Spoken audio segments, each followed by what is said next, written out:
Hey Full Circle agents, if you're not part of the Full Circle brokerage, please leave this video and talk to your broker about this form.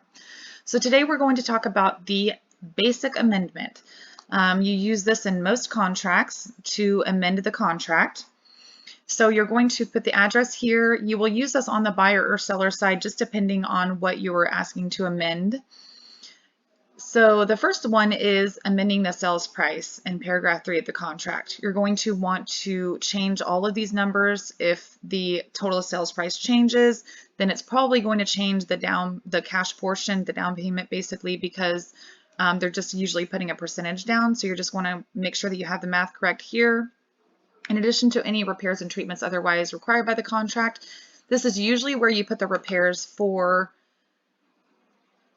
when you're negotiating repairs from the inspection. So what I like to do is number them. Sorry, my num-lock is off. So there we go. Number them and just put any details that you can put here. So you might put, let's say repair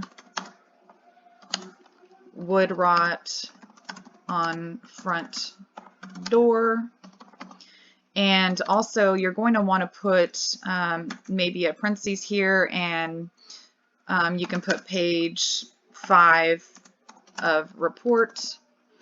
That way they can look at the inspection report and know exactly what you're talking about there. You're not going to want to put any more information there other than things that need to be repaired.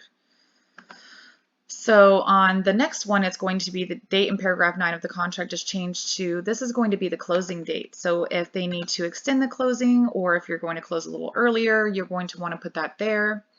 The amount in paragraph 12A1B of the contract is changed to, this is going to be the seller concessions. So if the seller was providing any concessions at all, or if they weren't providing anything, you can put an added amount here or an amount that they decided to go ahead and add. The cost of the lender required repairs and treatments.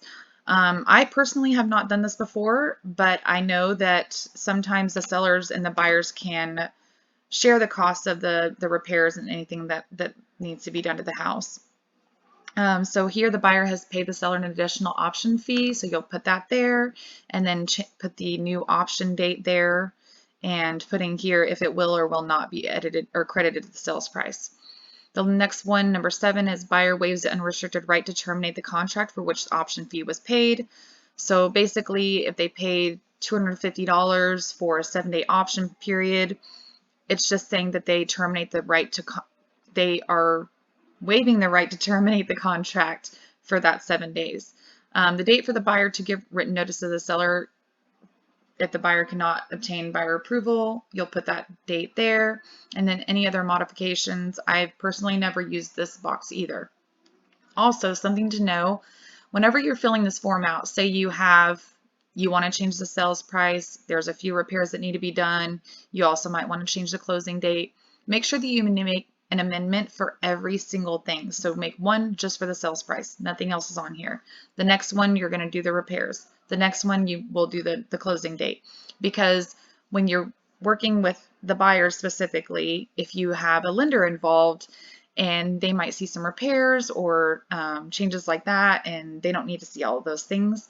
So basically make sure that you're just making one for each thing that needs to be amended on the contract. And that is it. If you have any questions, please let us know.